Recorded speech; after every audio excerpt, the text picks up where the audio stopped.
ក្រោយខ្នងដូចជាសំរៀមក្នុងទឹកខ្ញុំដើរទៅមុខមិនដែលលើរញរានឹកអ្នកឯងច្រណែនព្រោះឃើញខ្ញុំមានជោគជ័យមាត់និយាយអាក្រក់ចិត្តដូចជាខ្មោចចង្រៃពាក្យក្រោយខ្នងដូចជាសំរៀមក្នុងទឹកខ្ញុំដើរទៅមុខមិនដែលលើរញរានឹក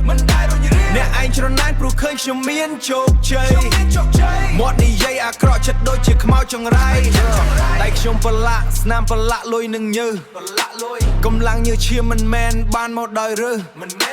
ដុតភ្លើងឲ្យក្តៅកោឲ្យសពសាច់ក្នុងផ្ទះអ្នកខ្លះគ្រាន់តែមើលហើយចាំតែបង្ខូចឈ្មោះបោះសម្លាខ្ញុំសង់វិមានលើដីដែលធ្លាប់តែហុយអ្នកឯងនៅដដែលអង្គុយចាំតែជួយអង្គីទាលុយត្បូងពេជ្រលើកដូចជាទឹកកកត្រជាក់ភ្នែកអ្នកក្តៅដល់ទៅហាយដូចជានៅក្នុងភ្លើងនូរោកាមុនយំស្រែកពាក្យក្រោយខ្នងដូចជាសំរៀមក្នុងទឹកខ្ញុំដើរទៅមុខមិនដែលលើរញរានឹកអ្នកឯងច្រណែនព្រោះឃើញខ្ញុំមានជោគជ័យ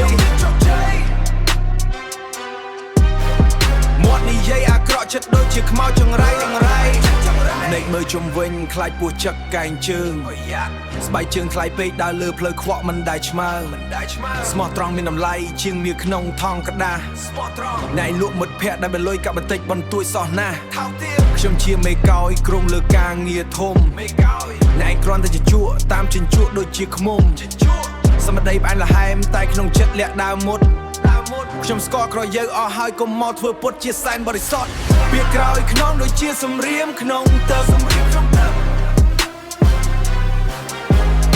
ខ្ញុំដើរទៅមុខមិនដែលលើរញរានឹកអ្នកឯងច្រណែនព្រោះឃើញខ្ញុំមានជោគជ័យមាត់និយាយអាក្រក់ចិត្តដូចជាខ្មោចចង្រៃនិយាយទៅ